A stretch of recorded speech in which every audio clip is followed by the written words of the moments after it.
Hi, uh, good afternoon, everyone. Thank you for taking out time and joining us in this small roundtable conversation that we wanted to have. It's not every day that we get the opportunity to have all of our customers, potential customers, in one table and get to hear your views. Uh, I am John. I head what is the omni-channel retail product for us in India. I have with me Kushagar. Kushag. Yeah, hey everyone. So I'm Kushagar. I head the strategy and the strategic business pursuits for DHL. Uh, Yeah. Hello, everyone. I'm Akash. I head the business development for the South region, primarily focusing on the retail sector.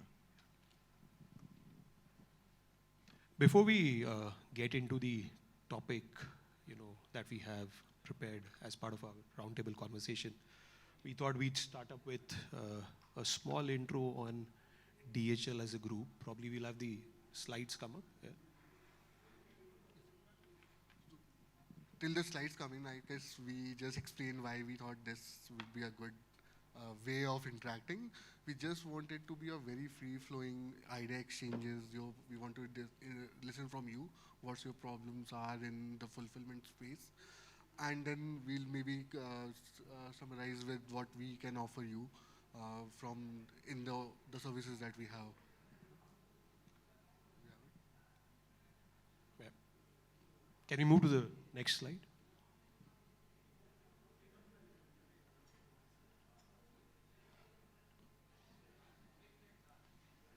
Yeah. So this is an important slide to showcase everyone because typically whenever we talk of DHL, customers tend to confuse us with one of our sister business entities, which is Express. So DHL typically gets, associated with courier and parcel movement. But as a group in India, we have 4 business entities which are present. We have DHL Express, which handles international parcel movement. We also have DHL Global Forwarding, which is our international cargo movement arm, which takes care of imports, exports, either via sea or by air, multimodal movements. And then we have Blue Dart, which is part of the larger DHL e-commerce play globally. So we have a global entity called DHL e-commerce. Blue Dart represents DHL e-commerce in India. And finally, there's us, DHL Supply Chain. DHL Supply Chain specifically takes care of in-country logistics operations. So we typically operate within the borders of the country where we are located. Just to give you some stats, we are by far the largest contract logistics service provider globally. When we say contract logistics, typically covers areas of warehousing, e-commerce fulfillment, in-country distribution, be it large full truck movements, part truck movements, or even e-commerce last mile delivery. So that's where we come from.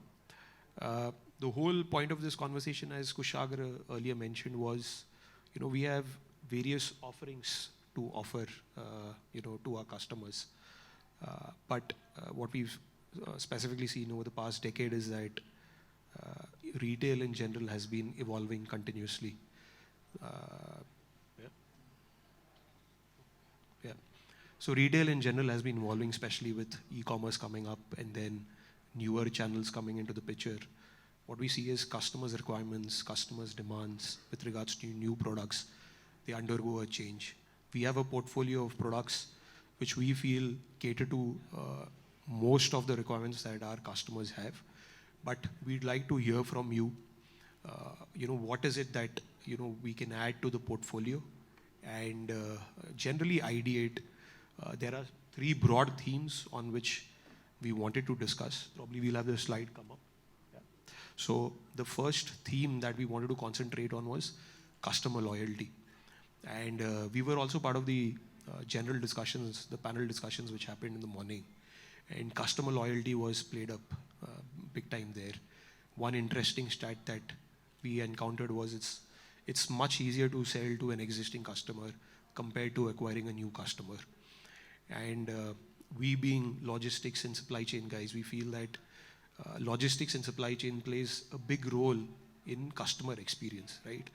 especially for businesses which are, let's say, very e-commerce focused or have e-commerce as a large channel. All the marketing, all the glitz and glamour around the communication, the real moment of truth is when the customer opens or, let's say, receives the product at their doorstep. So how do you ensure that you offer a great customer experience, keeping in mind customer loyalty?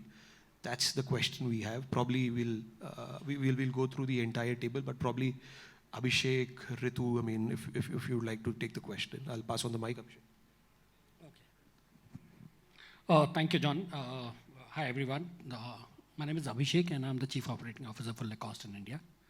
I think we are in this country operating from last 33 years. Probably one of the first international brand to enter into the space. So I'll jump to your question, and if you ask me as in loyalty, I think loyalty is a very misused word in today's scenario now. Are we loyal to anything, or are we loyal to anyone? As in, that's something which that has really moved to the convenience now. How conveniently I get my product from a brand A or brand B really decides what is going to be my next preference, probably. So loyalty, we should replace the word loyalty with preference, is what my understanding is. But again, your point is very valid. The only time when customer really experience the product when he actually opens the box and the way the box is being delivered to. Last mile logistics, and this is one thing which I think with premium brands, that's the biggest challenge that one really faces, the way product has been handed over to end customer. Why, so I'm taking a few names and for different brands. So why I get my premium card always delivered from Blue Dart and not Delivery is because the way Blue Dart delivers the product to me versus what Delivery is delivering probably is the experience which is slightly different. And that's how it should be. So on this point on loyalty, I think, yes, it is always easy to sell to the second product to the same customer. But please understand from customer's point of view also, they can't go to a same restaurant and buy again and again and eat the same kind of food. So their preference also changes. So we also need to evolve. But in fashion, as in that's probably our forte when we change the season from season by season and we can offer them the new product. I think the way product is delivered is something which is outsourced, and I would certainly like to add a few points post the introduction, wherein we as industry people would also like to see as in how the logistics industry is solving our problem when it comes to a premium brand and the premium delivery experience, which is more of a B2C experience for an e-commerce perspective, because we can control it at a B2C point of sale. At our point of sale, it is easy to control. But if I want to replicate the same thing in our e-commerce, that's where you guys come in picture. And I would certainly like to ask a few questions and ask you how you are really solving it for others. Over to you, Ritu. Thank you, everyone. Hi, I'm Ritu from Soch Apparels. And to address your question, basically, I mean, I agree completely with Abhishek. The word loyalty has little meaning today. The stickiness also is like similar to that. But what three things that really are important these days is speed and the security and the experience that the customer gets. So when you speak about speed, it started with, instant deliveries or instant order fulfillment. So e-commerce earlier used to deliver in like 8 to 10 days, and the norm became 4 to 5 days. Now we're speaking about the same day delivery, next day delivery, few hours delivery. Zepto's doing great guns on those accounts, And second is in terms of the security. When we speak about security as a customer, how confident do I feel that the product would be delivered to me in the correct stage, like it should not be damaged, it should not get defected, or the guys told me he'll come to deliver but doesn't show up. So that entire security, even in terms of as a seller, is that can I return the product if I don't like it? So, the return aspect plays a very, very important part in placing an order also on the e-com front. So with those security aspects and the more the platforms offer that, the conversion becomes better. If you reduce, if a portal says no returns, the sales are definitely bound to drop, And third is, of course, the experience, the customer experience in terms of how easily do we communicate to the customer saying, okay, you can expect your product today, or you can expect a shipment today, or your product will be picked up, the return will be picked up today. The tracking mechanism, all of that, I think that plays a very, very important role. Or if there's, and especially if it is a customer who's had a bad experience, like speaking personally, I once ordered a product from some platform, and I tried to return it for 4 months, and this is me being from the e-commerce space and knowing how things work, but they delivered to me a wrong product, and they would not just pick up the entire shipment for it. Eventually, I just gave up. I was like, okay, let's just keep it. But I have not ordered from that platform again. It's been a year since. So I think that whole experience, security, and speed are the key elements that drive loyalty as such.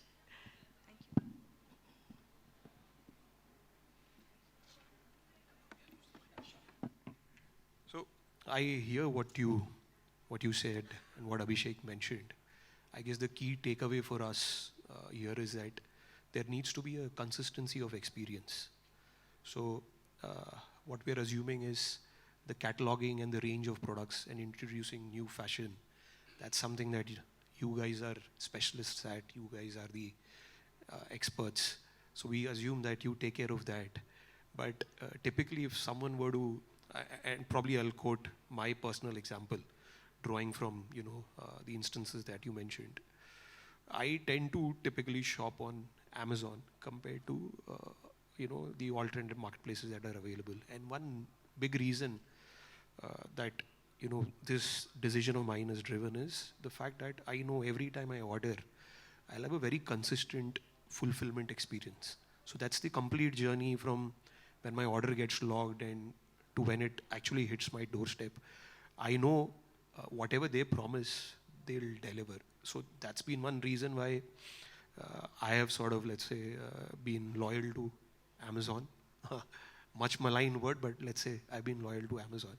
So what I feel is consumers in India typically benchmark experiences against the likes of the Flipkarts, the Amazons, and now with quick commerce really coming in with the likes of Zepto, Blinkit, etc. So we as DHL have a concentrated focus on things like security, right? We ensure the way your inventory is managed, be it a luxury premium brand or be it a mass market brand. We ensure the quality of infrastructure that is maintained at our facilities, basic hygiene practices, ensuring that whatever inventory is handed over to us is what we maintain there, having very controlled mechanisms in place so as to not ensure any pilferage happens. These are things that we offer. And then in order to address speed, happy to know that Blue Dart is a player of choice when it comes to last mile. But alternately, what we are also doing is we understand warehousing or setting up any sort of supply chain infrastructure is highly capex intensive, right? It sucks up a lot of your capital. You being retail brands wouldn't want to divert your capital onto back-end assets. So we feel that we come in, we add value there. We set up a network of warehouses across the country, and the only way you can increase speed to the market is if you keep your products closer to the consumer centers, right? You know the data with regards to where is it, which product sells. And we'll offer you that leverage of a network. If Delhi makes sense for you, we'll have facility available in Delhi, completely ready to go. And if South makes sense for you, we'll be present there also. That's how we tend to solve for these problems.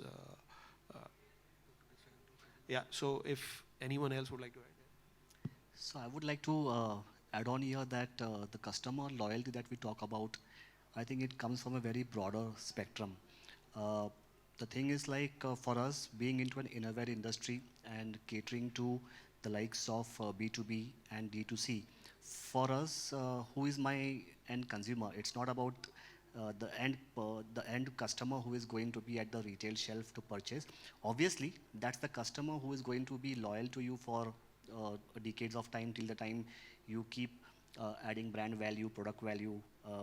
But a very important aspect is how do I satisfy my B2B channel? How do I satisfy my D2C channel? How do I satisfy the customer who is into the trade, to the likes of modern trade, that we are up to. And when it comes to the loyalty of the end consumer, I think the loyalty of these B2B channels are very, very important for getting the brand move towards the end customer. And for that, I think right from the supply chain management to not the supply chain management, but the experience of handling the post shipment is also very important. I mean, the customer care services to the likes of technology these days now been integrated. It's a completely gamut of product value that we bring. So product value to the end customer, but the experience value to the channel trade is also one of the part of loyalty customers, I would say. Thanks, Kapil. Thanks for the valuable inputs there. You summarize it really well for us. I mean, the table is open. I mean, please feel free to come in with any inputs here. Can I? So just, hi, I'm Rohit. I'm from Puma. It's been 17 years plus with Puma. So we have been partnering with you, John. Excellent service you've been doing, guys. And all of you know that we have a lot of share when it comes to sale in the e-commerce market. We were the first one to jump on the e-commerce bandwagon. In the process, we had our learning curves also. But then the idea was to kind of sense the consumer behavior and move towards it. And probably we will give that credit to us also that we kind of sensed it earlier. Now, in the growth journey, of course, what happens is the point which I'm trying to make here is that Abhishek talked about evolving, right? Ritu talked about returns, right? So, and you talked about the overall experience, which brings back the B2B consumer back, different aspect to it. Now, the point I'm trying to make is one, as a logistic partner, whether it is end mile or whether it is B2B, you need to also kind of evolve. Because one fine day you will figure out that because customers like us or people like us, we need a one-stop shop. Currently, what is happening is that there is a logistic provider which actually delivers the goods, because logistics / everything is linked to the delivery. What I'm trying to bring in is, and then you have an analysis company who does an analysis, thinks about the consumer behavior, right? Now, if any of the logistic partner can also bring in that intellect, where the dissection of data is done by them or through their OMS / WMS combination, that helps. And I'm not talking about data, which you guys must be still doing it, like what sells best, what doesn't sell best. That's the data which everybody does it. I'm saying something like this. The point is that you are engaging your consumer, that kind of data. Now, whether if on a customer interface which is integrated to yours, can we ask the consumer to be part of that choice? Which is, hey, as a DHL, you are sending a message. You know what? Can I deliver your shipment at 3 o'clock? Because by doing so, I will save XYZ kgs of carbon emission. Because I'll consolidate your shipments together with other customers. It will save the cost. It will engage the consumer to get on board. So you never know. It changes the perspective, and that brings loyalty, because you're engaging not only for the purchase decision, but also for their overall experience, as you rightly said, John. So that's the point.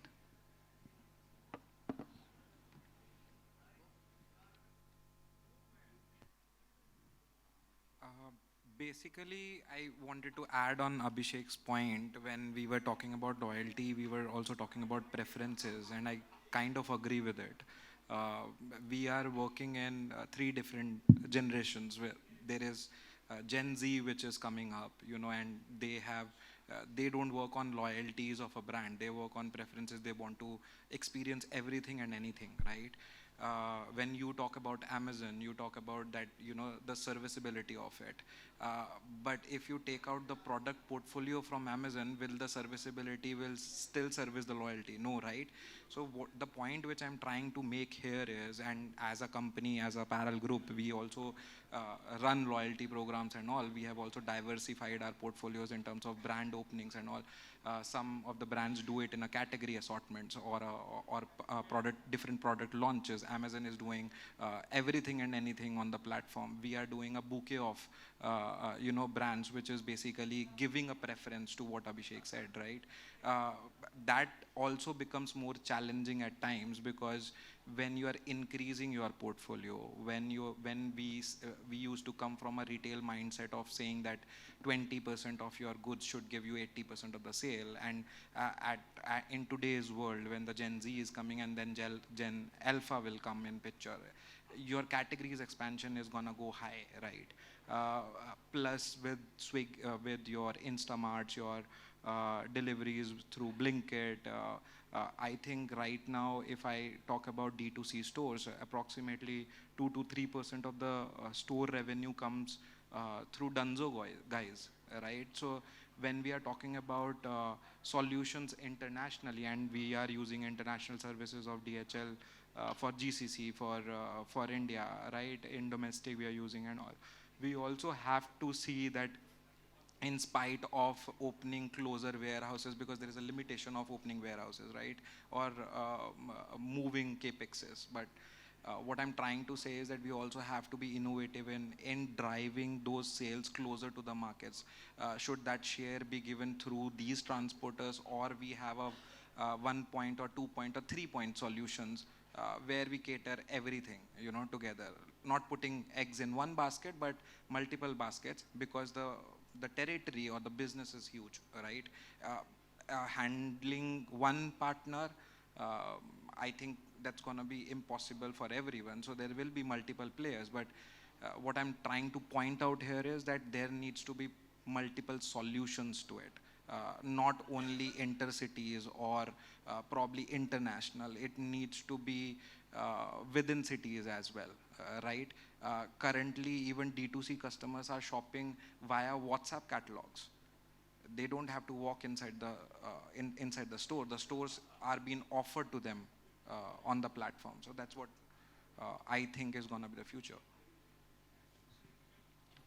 Just to add to what the leader spoke about, one of the aspects which we generally look at is which segment of the customers are we trying to really keep loyal. You can't keep the complete bunch loyal, for sure. It's not, no. And one of the aspects which differentiates this is the cost factor. So if I'm running an category of apparels, I know if I'm to just concern, am I trying to keep the luxury segment to be there. That's when I will look at players like you, where the experience actually turns out to be what it should be. So we will join hands, we'll go the extra mile, we'll tell you what the brand stands for, and all of that can be done. And that's why we come to DHL to say that, you know what, let's do it. Because we know that's going to be delivered, right?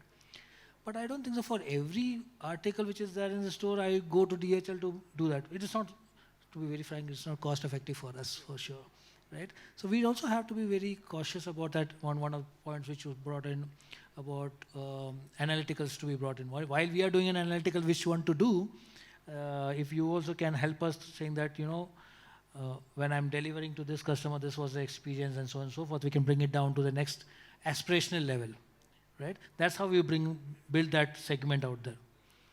One of the other factors which I see from a delivery standpoint of view is the presence of you guys in each and every location. Because now, because it is e-commerce, the platform has increased, if I have to call it, right? The game platforms have increased. Are you there everywhere? It should not so happen that someone who calls up from some distant part of the country, and I say, oh, I can do DHL, but he's my luxury customer, he wants something of a lakh or plus, and I can't do that. So how do you get into that aspect is something which we will give you an information of, and you will have to tell us how to get that. Yep. Thanks, everyone. Hi, I am Arun. I represent Wildcraft India. So I think there were some very valuable inputs, and I kind of there was nothing new there. But just one question to you. So timely delivery undoubtedly is one of the most important points that we've kind of agreed upon. So if a customer is committed 3 days of delivery timelines by my website, or rather any D2C website, and the SLA is 3 days, if the delivery happened post 3 days, it pinches the brand because I have a potential of losing a certain customer. He might not come back to me.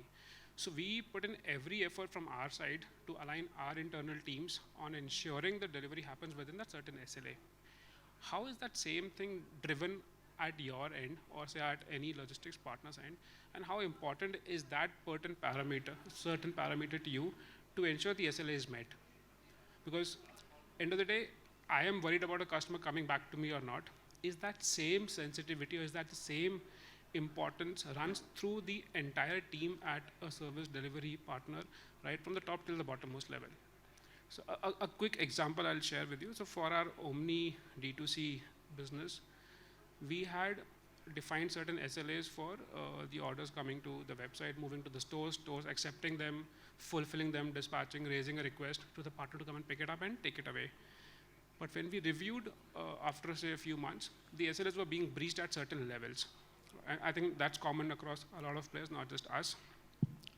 So we took a drastic step saying, instead of incentivizing our store teams on fulfilling the orders, which is the normal practice, we'll incentivize them on dispatching them within a certain timeline.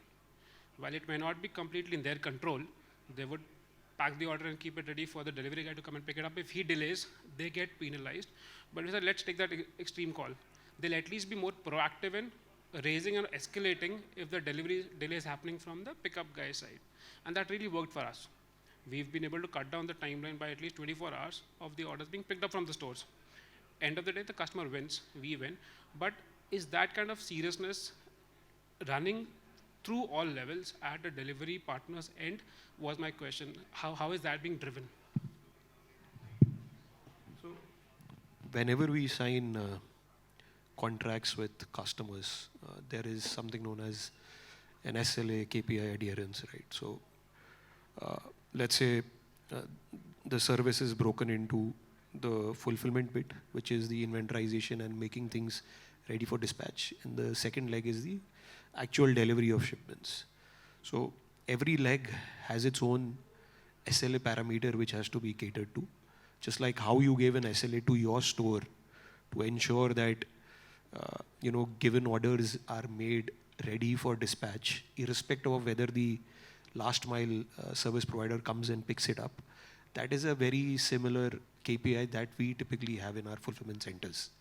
So the typical KPI for us would be any order, and it can be very subjective depending on the volumes that we process for individual customers, but the typical KPI would be any order that hits us, let's say by 4 p.m. needs to be made ready for dispatch and connected the same day. So that is something that is very common.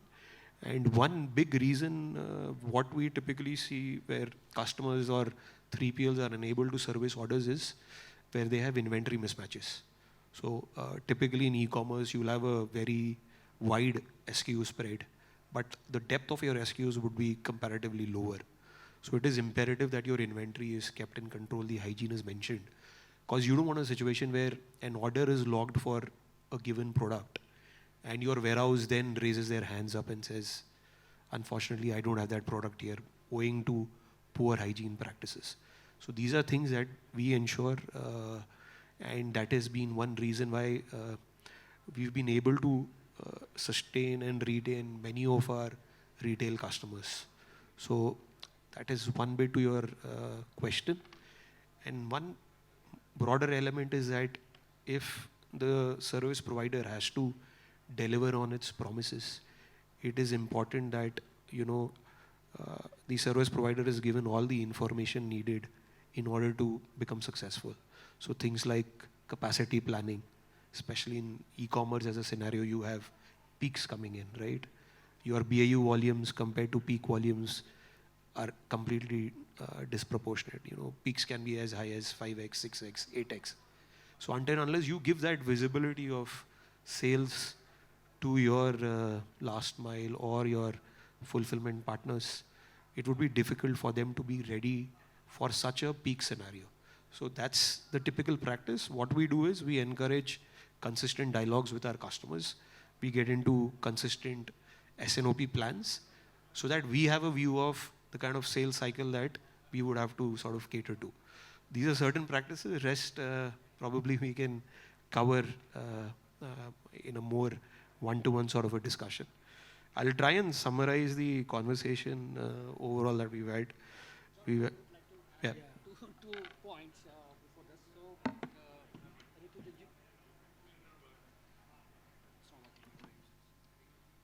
Ritu, you just mentioned instant delivery.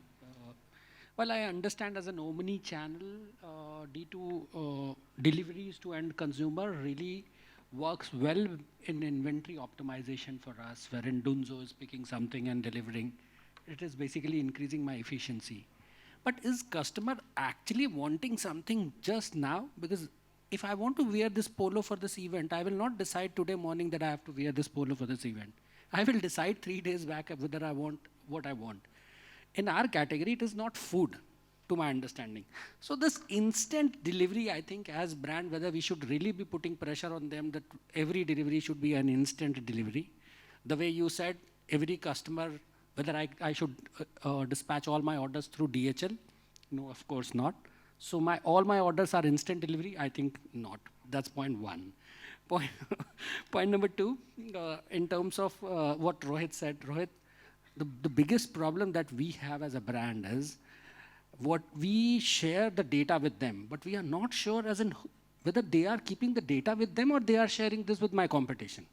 Because then in that case, you know who are my customer, and believe me, today I met someone who's saying, sir, I can give you an instant data that if a customer is shopping at a 10,000 rupees in an MBO, and if you have a store in the same mall, we will relay the data to you. You can send your offer on the mobile phone within an instant second. So what is happening? This is, as business, this is what my concern is. I don't want instant delivery. If you just said Amazon. As customer, your expectation is the moment you click buy now, someone should ring the bell and say, aapka delivery. This is what your expectation is as Amazon customer. but do you really need product like this? Probably not. And this is how we should actually evolve to our customers also, that there is no point burning so much of money on the name of instant delivery, same day delivery, etc., etc. Information security as business is something, my data security. The way you do business, wherein you keep the merchandise in your warehouse, we connect all our e-commerce platform through you, and you dispatch all our e-commerce delivery, etc. There are two, as business, there are two things that I am very concerned about. My merchandise is in your control, which is kind of my neck is in your hand. How good you are as a partner to me that I can rely and give you X crore rupees of merchandise in your warehouse. Second, how are you actually handling my merchandise? Forward is very easy. Reverse is mess. And most of the players, I think, are really not able to handle reverse mechanism is what my understanding is. I don't do much of a e-commerce reverse, but I think with Wildcraft, I think is the right example, and Soch, I think, is another example you guys can really add to. How are you going to solve when you say that we can keep your merchandise and we can deliver? How are you going to solve reverse logistics is something that I would want you to add as well. Before you answer this, I'll add to that one more. We are talking about loyalty. How is DHL managing the loyalty with the B2B customers? So we are B2B, right? So how do you manage that one? As a B2B customer and for express logistics, I am fan of them because they are the one. No, where I'm coming from is, there's the next one which said, which I'm taking your leaf of from your, what to say, when you're saying that we should give you the inventory which we are going to carry for a particular season, because you're associated with us for so many years, you should bring in a bit of analysis of what was your experience during my peak season and what was your aspect. Then when it comes to me, it brings a third dimension to my whole data platform, right? I have one side of it. When you put in that extra leaf into it, I think I'll get a better dimension out of it. That's where I think most of us are looking at collaboration from your side. To your point, the idea is that, you know, how we are adding value to a business and how you can, because at the end of the day, it's partnership, right? To your point, Abhishek, a lot of data with you already. And actually you can add that intellect is the point which is trying to make. For example, return, you mentioned, right? Ritu mentioned, everybody has a pain point. Now you actually are sitting on the data that at what time span, how much of shipments are getting RTO without even getting opened. That's a good data point. You can come back with a certain USP to the brands saying that, you know what, I would pick a certain product at XYZ time so that it doesn't get delivered in the time slot where the returns are more. Rather, it has to be backward integrated so that I can deliver at a time span where the returns are lesser. 1%, forget 1%, too much of an expectation. 0.2, 0.1% will be doing the trick for all of us. Actually, just to add to the multiple points that were being discussed now. One, in terms of the instant delivery that you mentioned. So earlier, I think a couple of months back, I was on a panel and I was sharing the panel with somebody from Jockey. And the discussion was on this instant delivery. Of course, why is Jockey looking at it? Because obviously the last thing you need instant is Jockey products.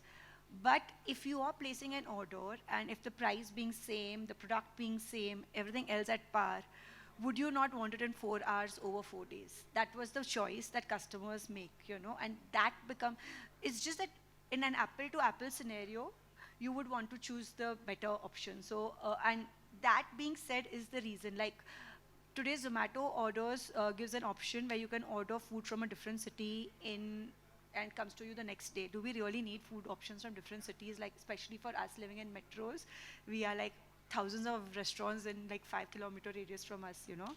But the whole idea is if that option is made available, people would prefer that over not having that. So brands like us are compelled to opt for it. Like you wouldn't look for an ethnic sari or a suit, but if we have it, they would prefer us over going on another platform and buying it. So that's to answer one question. Second was, in my own experience, you know, I'm an avid shopper, like a crazy shopaholic, and I have ordered, and this is because I'm complimenting the platform, Nykaa. I placed an order like today evening, it got delivered to me next day. I tried the outfit, I didn't like it, I returned it. By the time the guy went down in the lift from the 5th floor to the ground floor, I got my refund. So that was really good, you know, and that made me, speaking about the security aspect that I was mentioning earlier, that tomorrow if I have to order 5 more dresses from Nykaa, I wouldn't hesitate. I'm like, हाँ ठीक है, refund तो आ जाएगा. It's not like I have to chase them like my earlier experience that I quoted, you know. And this is one challenge which we face that right now, not naming the partners, but when we raise a return pickup, of course, there are cost parameters involved.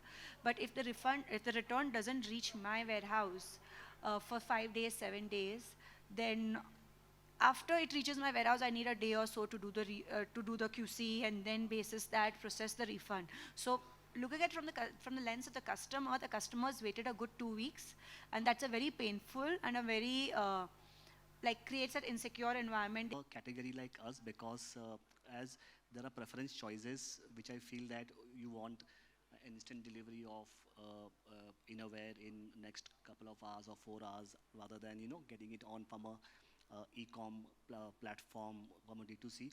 I look at it from more from a availability into a channel, and more from a visibility point of view also. Not sure as of now that what could be the scale of, you know, the volumes when we compare to the D2C channel or the physical outlets channel. But yes, I'm saying this because we have just signed up a agreement with Swiggy Instamart, where we will be present on the channel as well. But right now I foresee from a visibility model going forward from here. Yeah. Can I? So, we spoke about, there are actually 4 points. One is how is the last mile logistics happening? Quality time. Second is clarity of information to the customer. Wisdom. Where's my order? Third is return handling, which is ease of return from a consumer's perspective when my refund is going to come back. And fourth is what Rohit mentioned was very briefly, but I think very important point is carbon footprint. I'm Vivek. I work for Being Human Clothing. We're a purpose-led business. So, I agree with Abhishek that if I want something, now everything is not needed right now. So there are other options available today. I don't know. I see that happen in food. That people tell you that do you want it in next 20 minutes or you can take a delivery after an hour and it is better for the planet. Now, I'm not going to take the name of the app, but I think all of us know it.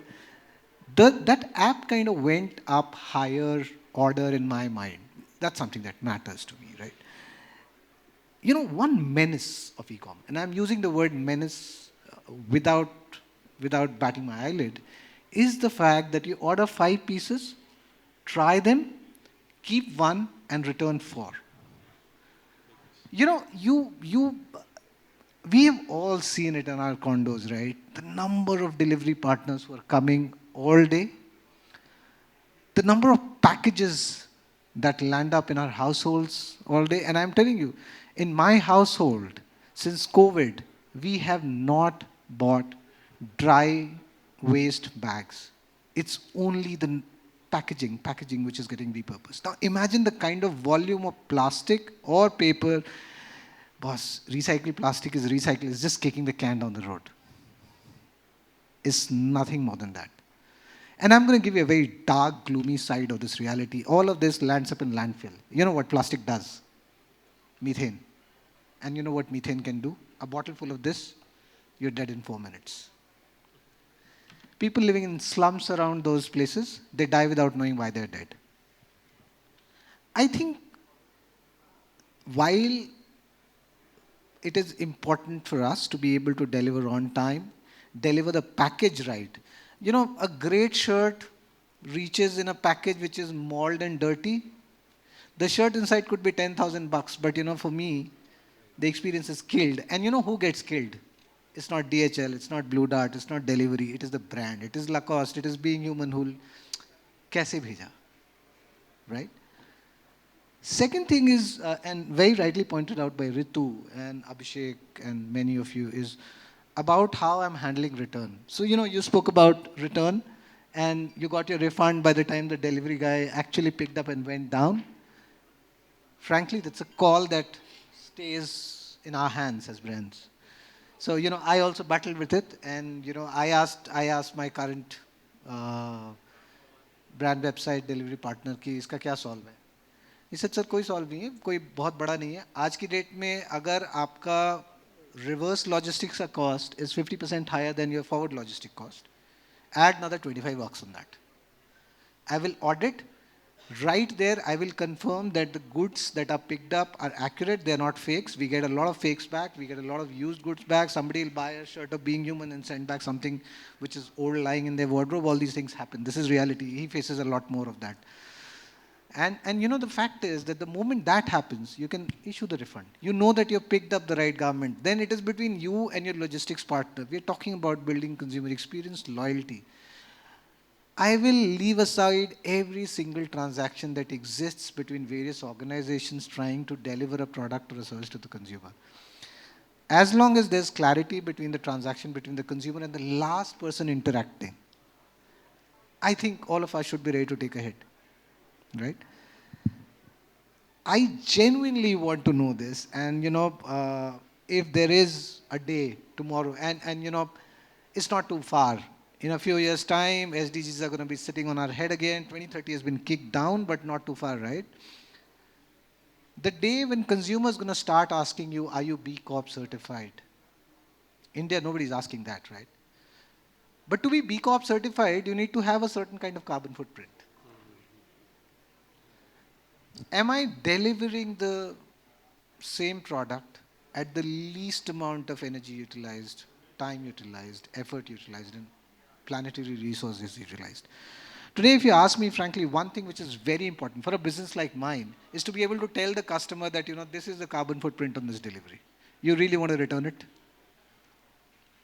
I'm okay, I'll take it back. But at this, we must be able to use this important information, and that works a lot with youth, they care, to be able to build an experience which is responsible. And I think then the word loyalty will start becoming active and relevant again. Today it is abused. So that was all that I wanted to. Thank you. Thanks, Vivek.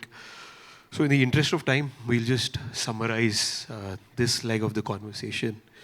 A lot of pertinent points, but one clear understanding that as this table is seated here, we're all split on our opinion on quick commerce. So many of you all are pro quick commerce, many of you all are not seeing the benefits of quick commerce, especially pertinent points that Vivek raised with regards to the environmental impacts that e-commerce or quick commerce in general has. So we need to be wary of those. Rohit mentioned a very pertinent point that we need to ideate on is that customers want a one-stop solution. And in addition to that one-stop solution, they're looking at us adding more intelligence so that they can drive decision making. Saurabh pointed out that experience without a good product is as hollow, right? So you need product and experience coming together, and you need multiple service offerings in order to cater to every demand that you require. Anil very pertinently pointed out the fact that all this is good, but what cost does it come at? So yeah, so DHL, you'll be surprised. I don't want to make this a sales pitch, but whenever it is that we do get an opportunity to interact one-on-one, that we can be extremely pricing can be very sharp. Arun had points on SLA adherence. We spoke briefly on that.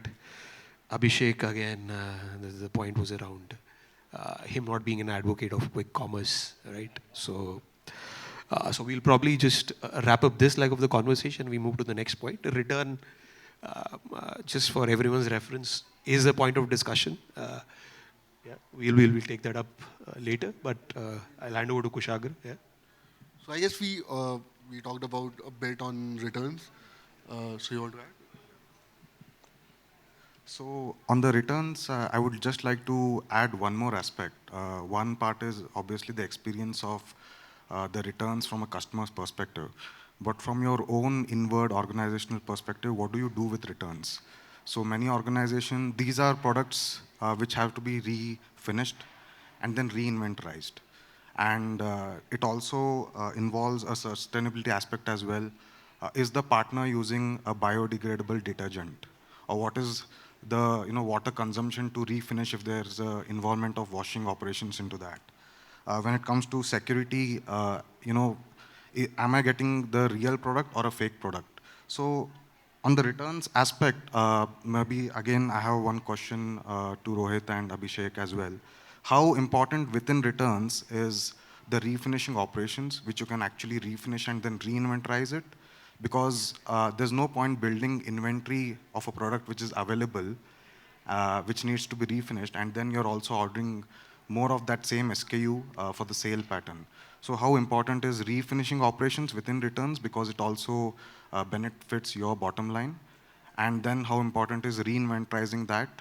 And coming to one-stop solution, typically the refinishing operations is particularly not organized in a manner that there are local players who you send it to, and there are concerns about the security and the sustainability aspect. So probably Rohit, if you would like to add on that point. Okay, refurbishment basically.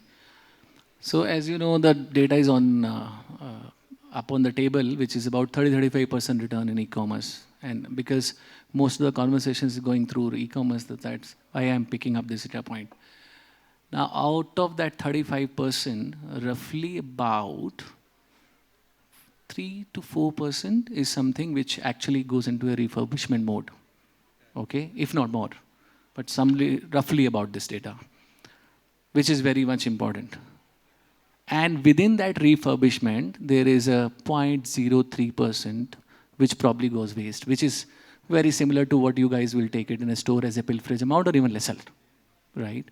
So to your question, how important is this? Data is there. It is very important because the return rates are very, very high in e-commerce, unfortunately.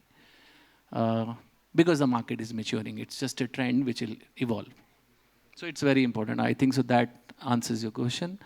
How important? Of course, the data itself is a correlation to the how much important is this, because the volume of business is about 3% and it's huge, you know, in the context of the business which we all do in e-commerce. With respect to GMV, it will be even more, right? So that's where we are.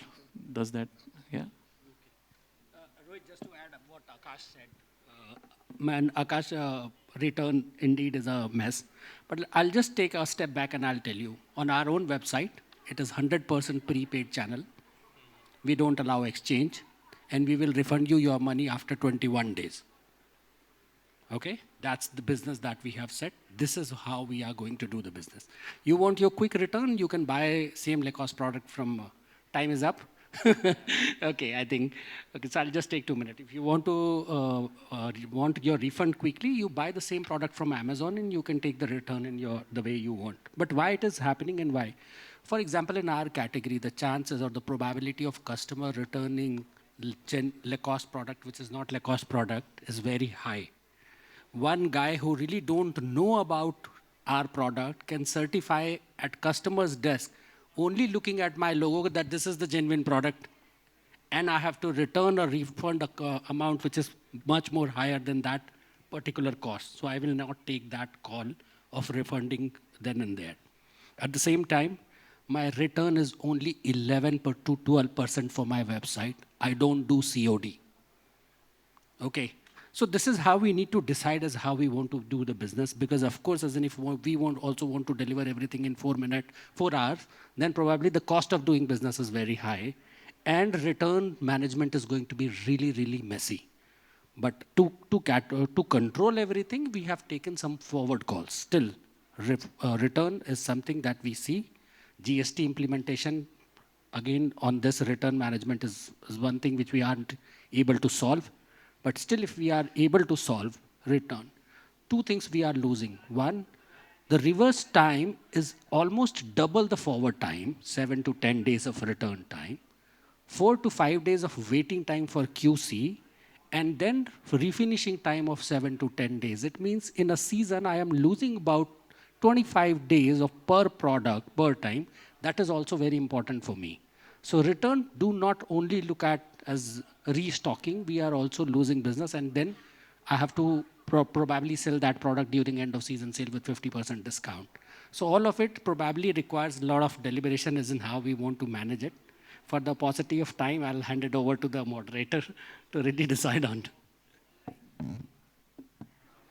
So, yeah. Probably one reason why Akash brought up this conversation again is because he has a product up his sleeve to solve this problem. Yeah. Unfortunately, we scheduled only about an hour for this conversation.